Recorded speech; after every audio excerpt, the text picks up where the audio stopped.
So this may look like a mere stack of papers. It's, about 100 pages long, but it's from Ontario's Auditor General. And what it actually is as scathing and systematic a takedown as I've ever seen of the Ontario government on the question of how it carved up the Greenbelt, protected green space, for development. This goes all the way to the top, all the way to the Premier. His fingerprints are all over this. This is part of an obvious culture of corruption across this Conservative government. The government says it disagrees, in effect saying, cut us some slack. When you're in a housing crisis, when you have an inferno happening, the firefighters run to the fire. They don't run away from it. In my position, I have to deal with the crisis. But let's see if I can summarize this. The Auditor General is making the case that when it came to deciding which plots of land to strip of protected status, paving the way for development, the deck was stacked. One man pre-selected sites based on what developers wanted. He constrained the selection process so as to effectively force his picks through with little regard for the agricultural or environmental harm, all but ignoring the overwhelming majority of citizens who had weighed in, blatantly serving the interests of developers who stand to make billions, and under pretenses, public statements that don't quite add up. Now, I spent some time in the Greenbelt back in December with two reporters from the Narwhal. You're going to meet them because it's with their help that by the end of this, you'll have a full understanding of what's at stake, what the Auditor General thinks went so wrong with the process, and why a lot of people are now very angry. So let's understand the basics. The Ontario Greenbelt is this huge tract of land, about 2 million acres of farmland, forest, and wetland, and it kind of surrounds the Greater Toronto area. I think that size is really part of it. This is one of the first large-scale environmental protection plans in Canada, which makes it really important. Especially after World War II, our cities were kind of exploding outwards, right? Sprawling outwards, all these neighborhoods in every direction. And the Greenbelt was kind of a recognition that we couldn't do that forever, that we actually needed to set aside some of those natural places, some of that farmland, so that we didn't accidentally use it all up. It's been protected since 2005, completely off limits to development, until late last year when the Doug Ford Progressive Conservative government decided to carve parts of it up, freeing about 7,400 acres for development. We will open up the Greenbelt, not all of it. We're going to open a big chunk of it up, and we're going to start building. The goal, build 50,000 homes. But how they chose those specific 7,400 acres of previously protected land, and that almost all of it, in the end, belonged to just two developers whose land value just skyrocketed, that begged looking into. The Auditor General, Bonnie Lysyk, says the man masterminding this selection process was the Chief of Staff of the Ontario Housing Minister. Now, the minister is Steve Clark.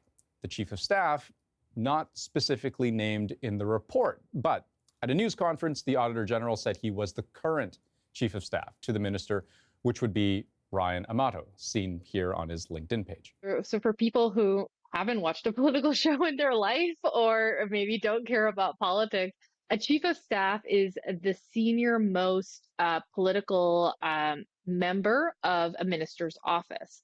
They're kind of like when you say boss's boss, they're the boss.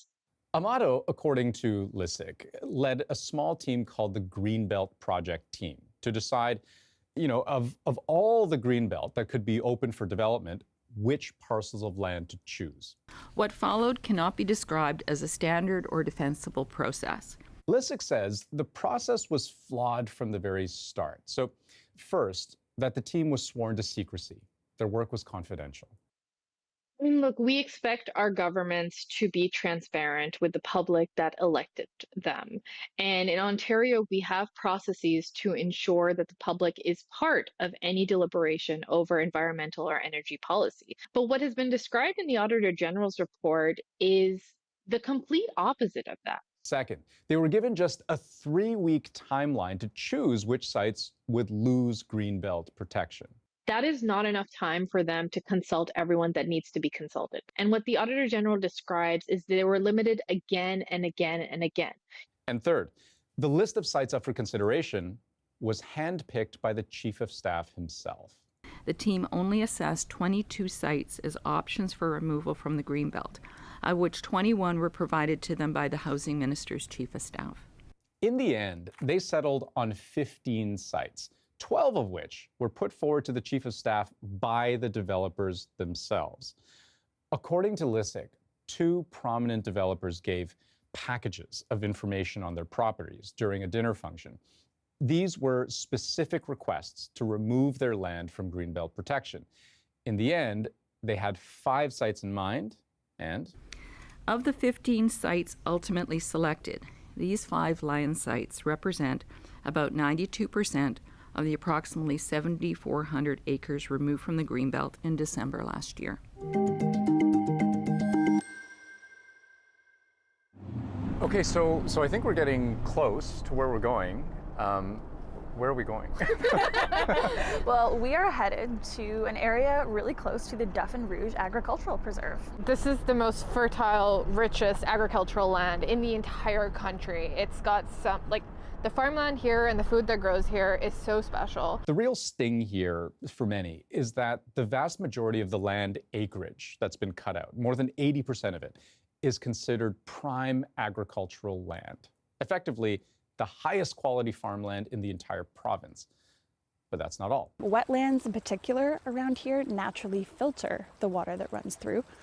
And also, waterways like this and the green space around them are really important for making sure this area doesn't flood, which is something that not a lot of people know. So how does that work exactly? So wetlands act like sponges. When water falls, wetlands are able to naturally absorb that excess drain, right?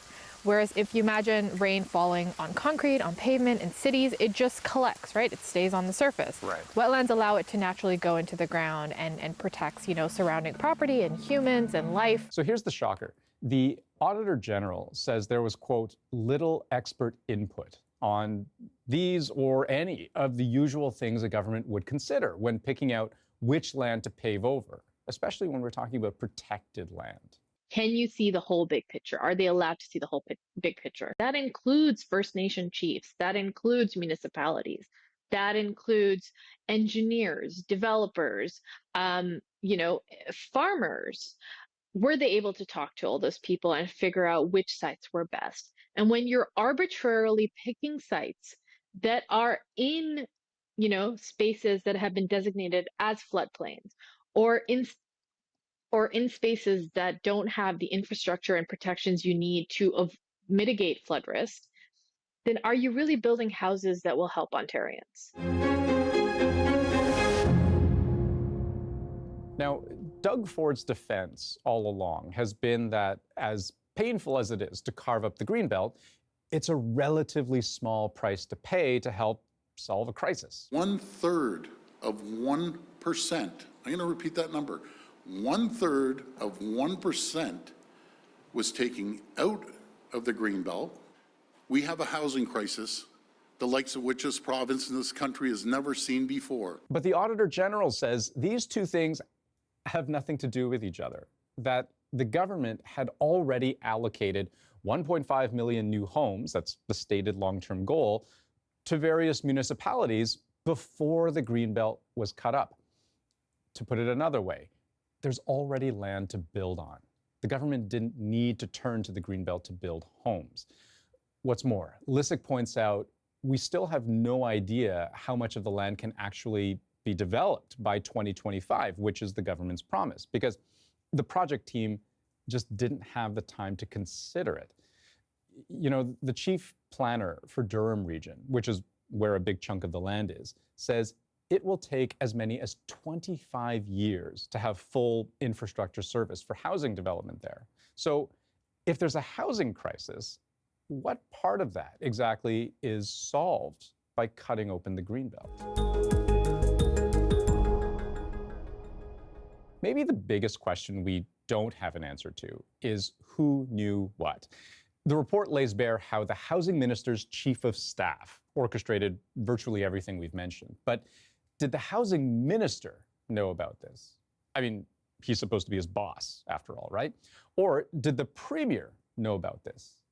Well, both say no, they had no knowledge, which leaves open two possibilities. Either they're lying, or as the Auditor General suggests, they still kind of screwed up because they ought to have known. After all, if you're not looped in to a matter of such political sensitivity and material consequence, what are you doing exactly? The other big question, though, is what happens next.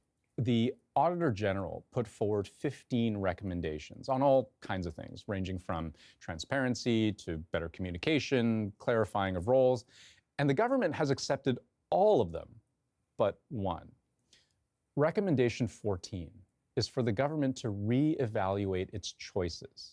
Take a proper look at the land being cut out of the Greenbelt, given how unfair, biased, secretive, and ill-informed the selection process was.